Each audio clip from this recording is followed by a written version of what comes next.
You're not building the website for you.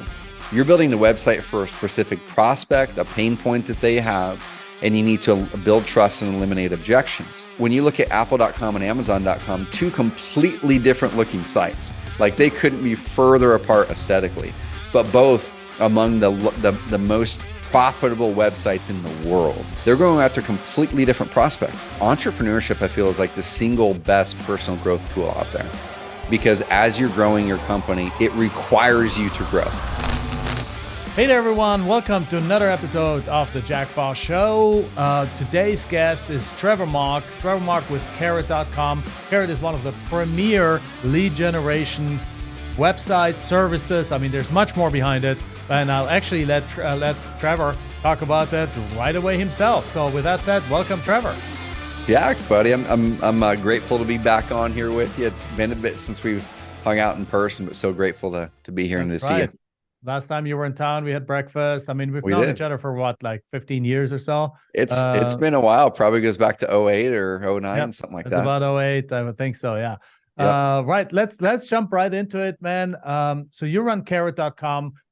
First of all, tell us what exactly that Carot do, if somebody hasn't heard of you guys. Yeah, high level. So there's all the people searching online every day. Sell my house fast, sell my land in Oregon. Whatever phrases that they're looking to search, whether they're a buyer or seller. And then when someone lands on Google, they see ads and they see organic listings. Well, we have put more people in the top 10 in Google, especially the top 3 in Google across every market in North America than any other company in the world. If you were to Google any of those motivated house seller phrases or land seller phrases, you'll usually find between 3 and 8 Carot sites controlling page 1 in Google organically across every market in America. Our clients have brought in a little over more than 4 million leads over the past about 6 years. Most of them sellers, all inbound. And we help you attract the most motivated leads, the leads who are actively seeking out to sell a property. And we help you get in front of them with our website solution and our online marketing tools. Very, very cool. Yes. And you guys have been in business for going on 10 years now, right? Yeah, it's crazy, man. Before Carot, I was always like the 3-year business guy. And we can kind of talk about why and how there's a lot of people that probably repeat that pattern in this call. But 10 years into Carot, grateful of the business we've grown, about 60 full-time employees, multiple 8 figures a year. Are they but all doesn't go US without the based? Are they challenges. all you're out in Oregon, right? Yep. Are all your team members based in Oregon in your office, or are you No. virtual? Yeah, we're a remote company. When we started, we were trying to hire as many as we could here locally. But I live in a small town, Jack, about 30,000 people in Oregon. And once we got about 8 to 10 employees, we pretty quickly realized that a lot of the team members we needed, we couldn't get here. So we're a remote workforce, but everyone's in the States. Okay.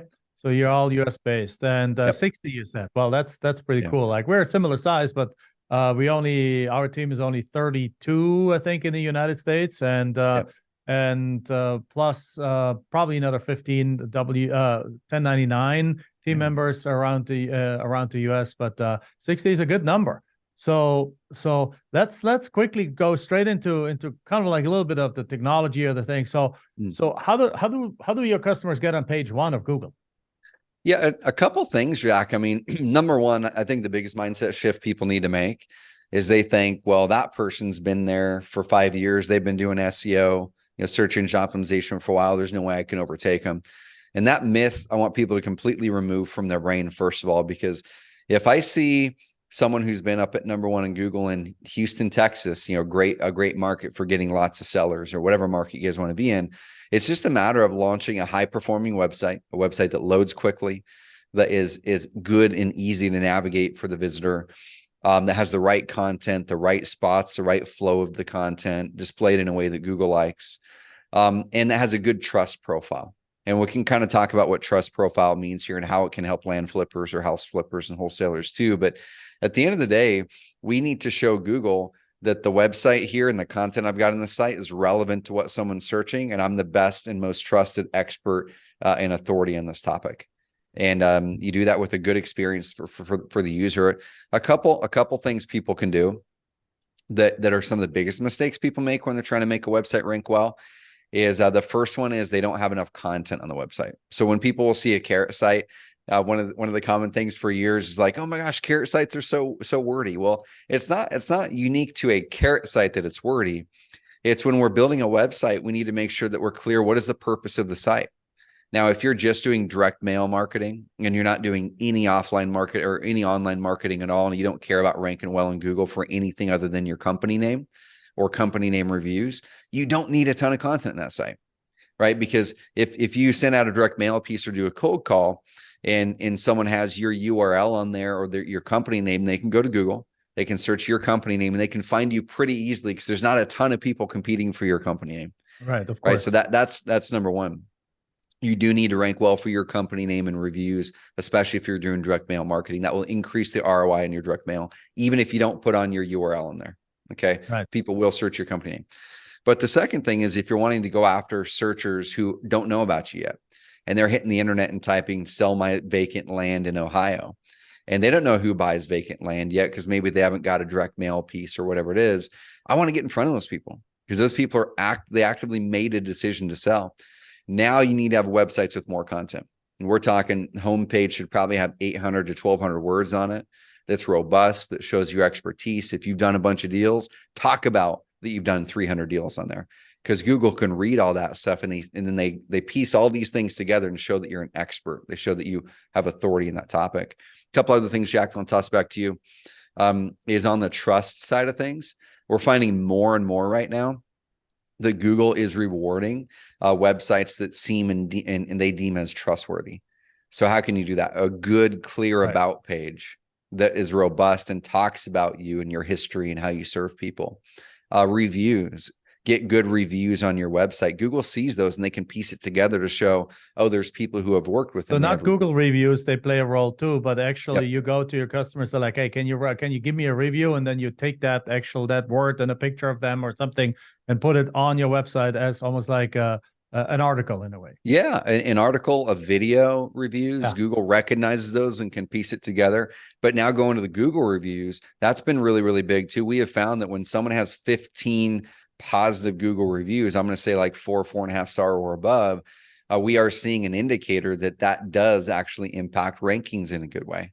That once you get over 15 or so, 15 to 20, now you're starting to be more credible in Google's eyes. So all of these things combine to help you get ranked well. I'm way oversimplifying things right now. Sure, no, of course. But those are some of the high level things. As long as you have it on a good, solid platform and foundation that loads insanely fast and that's built for search engines.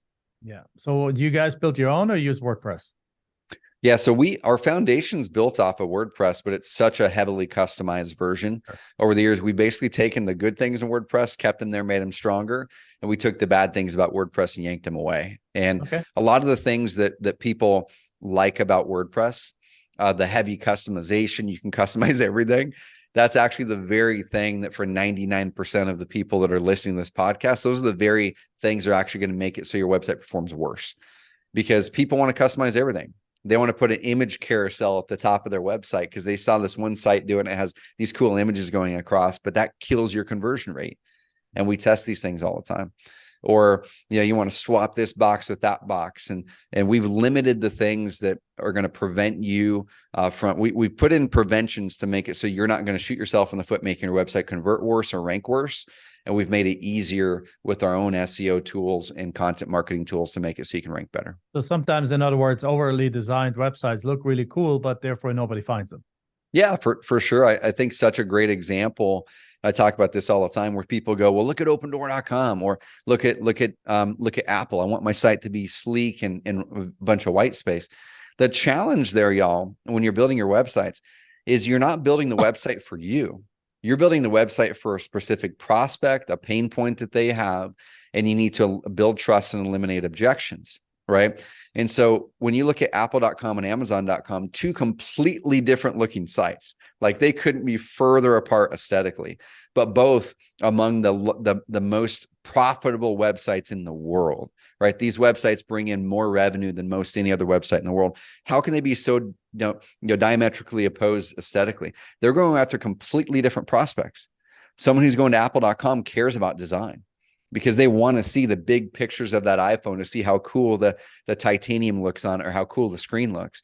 But when you go to Amazon, It's not optimized for that. It's optimized for getting you quickly to a selection of products to help you quickly make a decision on what product is best, this one or that one. And they've built in all these little elements to do that. So when we think about a real estate website, you have to ask, well, what do prospects want? They actually want robust content because they're making a big financial decision. We've done testing and learned from other experts as well. When you look at short copy versus long copy, there's always that debate. Do I have a website with a little bit of copy or a lot of copy? Right? In real estate and medical are the two industries that actually long copy performs better. Financial stuff and medical. Okay. Now, why is that? Financial, real estate, and medical. Yeah, Because people want details. they have a higher stake decision. Yeah. So people want to dig in and research more. Now, if you're in a different market, a landing page with very little content could work just great. So good, robust content on there is going to help build trust, credibility, increase conversion on the back end with your clients. Makes total sense. So you created that 10 years ago. Did you create that as a plan to offer that as a service, or was it more something that you did for yourself and then it became just something and then you fell into it and people want to demand it? Or how did that all start? And then let's talk. Yeah, how did that all start? Yeah, dude. The way it started, honestly, is in my previous company. So friend and former business partner, Patrick Riddle, who they have an amazing company today. They took the company I helped found and made it 10 times better once I left. And they grew it to, over $20 million a year company now. I got burnt out in that business, but we had this little side product. It was a bonus. We had all these real estate investors that we were working with, and they would come to us and say, I want to set up a website. And it was for private lending at that time for they were raising private money. And I'm like, man, all the websites are crappy. They all focus on aesthetics and getting online quickly, but they don't focus on performance. And in a high margin service business like we're in, if you lose one deal because your website isn't set up right, or the button doesn't have the right words on it, or it's not the right size, or it just isn't set up for performance, you lose one deal, that could equal 10, 20, 30, 40, 50, $100,000 lost. And Right. so I said, well, everyone out here in this industry is focusing on getting online quick, easy, simple, cheap, and a pretty site that they like. Almost none are focused on performance. And as Patrick and I were kind of parting ways in that business very amicably, I was just burnt out, Jack. Yeah. We were stuck at $500,000, $600,000, $800,000 a year. I was burnt out. I didn't like my work. And I saw this little side project over here that we had to kill. I had 100 and something people on this little website that we just built a WordPress template and gave it to them and charged them $9 a month for hosting, which is the worst business model ever, because you can't make any money on $9 a month hosting unless you have like millions of people. I was getting ready to kill that. And I go, man, in that moment, I saw a greater opportunity, because I saw that problem of people getting online is great, but what they really needed was performance. I saw that being a problem across all of real estate and all small, high margin service businesses. And like a true entrepreneur, you saw the problem, you had the solution, and you went for it. Yeah. And so I didn't build it for me per se. I use the product today, but yeah, I built it for a group of people who I knew we could solve the problem for. And the market ended up being a little bit bigger than we thought it was going to be.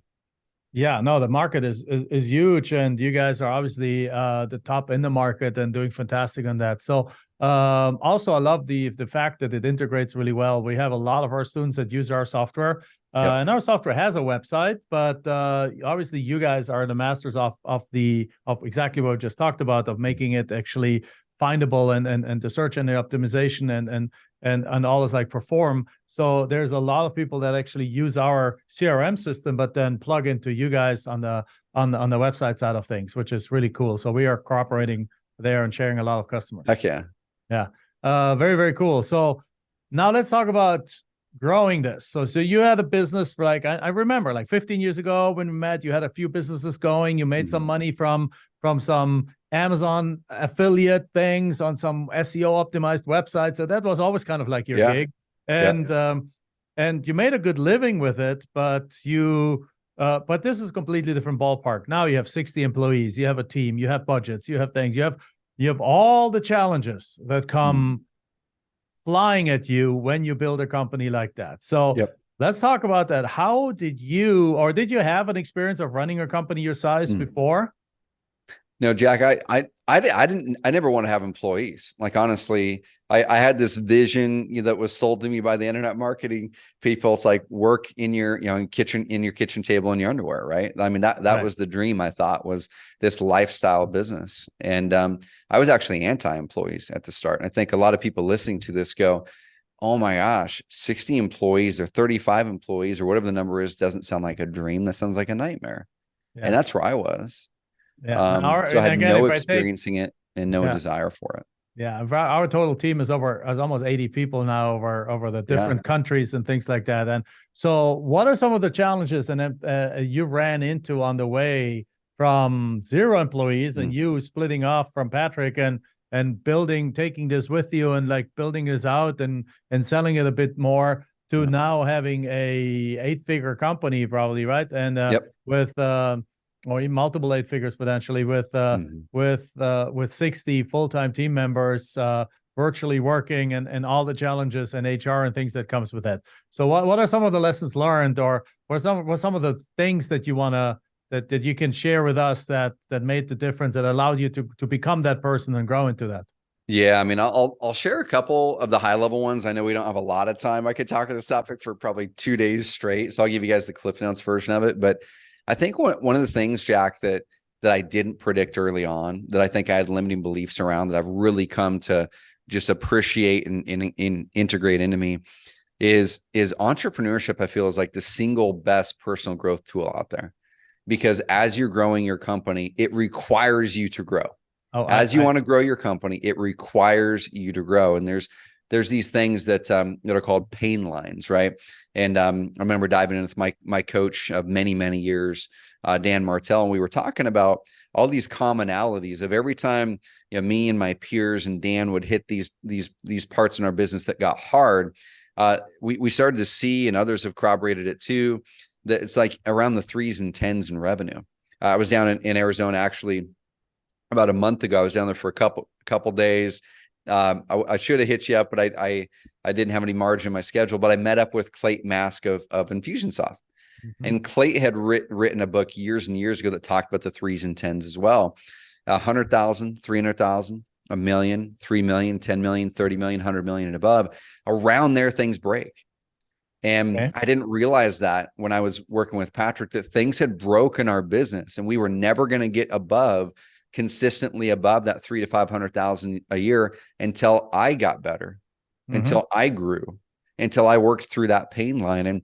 And the pain lines are different each time. The problems you experience are different. At the $100,000, like $0 to $100,000, you're in what I call you're in the dreamer identity. And I've written all this out kind of on the identities you have to adopt, the purpose you have, the vision, the strategy, how you do your marketing at every level up to 30 million. And the identity of someone 0 to 100,000 is you probably have a job, but you've got a dream. Like, you're a dreamer. You want to escape this thing. And even the people around you will tell you that you're a dreamer, and they'll kind of poo-poo your ideas if they're too big for their own dream, right? But let's say you get to 100,000. Now you're kind of in that rugged individualist mindset of, okay, I know how to make some money. I might still have my job, but I'm just going out there trying to make rain, doing anything I can. You find a way to get to 300,000. There's enough to maybe get an executive assistant or an EA or someone to help you do some of that stuff.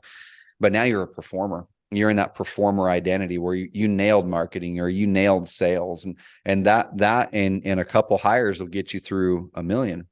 But once you hit the million phase, that's where I see a lot of real estate investors get stuck, either right around the $200,000, $500,000 mark, and then they get burnt out, or they get stuck around the million, 1.2, 1.3 million, and they burn out and they start to go backwards.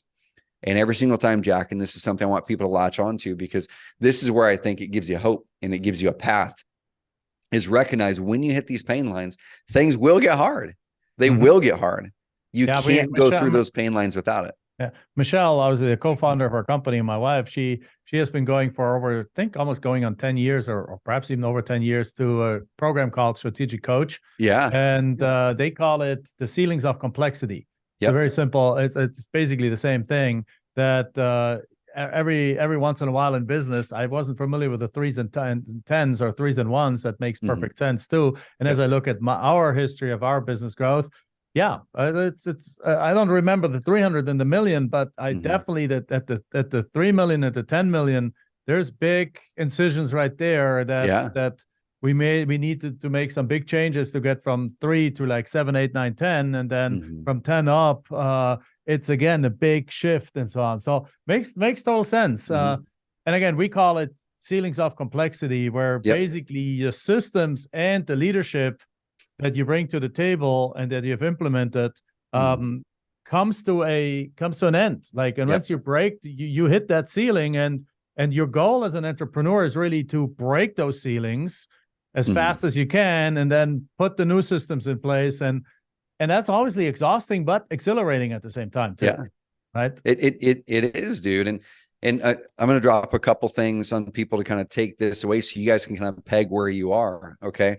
And I'm going to read off from I call it levels of growth in something Sure. I created called the Entrepreneur Freedom Formula. The pain line that people have at 0 to 100,000, where it's really, really hard. It's all mindset at that point, right? The pain line is I need to learn how to flip my risk profile and nail my mindset, because there's going to be so many times when you're going to get hit with challenges and challenges and challenges. And in those early phases, that's where most people give up. But let's say you get over that $100,000 mark and you're trying to get to that $300,000 mark. You still have a job. Your pain line's time management. Okay. You got the mindset side. Now it's like, I need to get my basic habits of life and my basic habits down so I can start to manage my time better. In lead generation, you need to master that in that phase too. But now you really can't grow over 300,000, stay over 300,000. You can't get to 1 million without learning how to delegate. And so that's that next pain line, is you need to be able to work through people, right? You need to be able to do work through people. You do that effectively in the right roles, and you perform in the areas that give you energy, and you have a good market that you've identified, and you figured out a marketing motion and sales that works. That'll get you over 1 million. But then right around the 1 million, things get stuck again. And now you're at the pain line where you have to now be able to not just work through people, but you have to scale process between Right. 1 and 3 million. Because now you're adding some people. You might have your first manager in place now. And you might have 3, 4, 5, 6 people potentially, depending on your business. And now things start to get harder because everybody's coming back to you for everything. And you don't have a really good, solid process in place that can repeatedly deliver. 3 to 10. That's really where you need to scale leadership. If you can't delegate results to a leader, you're not going to be able to get to 10 million well. And over 10, growing over 10, you're going to get stuck around 10 if we can't delegate strategy effectively. Being able to pull back and ask, what are the 1 or 2 strategic spots in my business that I am the biggest bottleneck in, that someone else can come in and own strategy in that area. Yeah. But at the high level, guys, if you're stuck at one of those levels, it's because you need to learn something. And it's usually, I need to learn how to delegate the right next thing. Is it tasks, projects, results, strategy? And then I need to learn how to change the communication cadence in my company. At the start, it's learning how to communicate a task effectively and hold an EA accountable. At the highest level, it's putting my company on a better, cadence of meetings and planning and stuff like that. It's funny. Like, we're a coaching company, we're a real estate investing company. You are a software in a way company and service company, and yet we are all having the exact same challenges, the exact same process. That's why Michelle and I always say, like, business is business is business. It doesn't matter. These exact same challenges happen to you, whether you're scaling a medical practice or you're scaling a software company, you're scaling a technology company or manufacturing company. It does not matter. So these are great words. Now, did you put that together into something like a book or something like that? That can be can people get a hold of what you just wrote? You said you wrote it as something. Yeah, dude. Let me show it to you. I set up. I don't have this posted online. I started, Jack, like an internal high-level coaching group with our top-level clients. I just started to work this stuff up for them so I could be closer to our customer. But I can get this to you. This has never been published anywhere.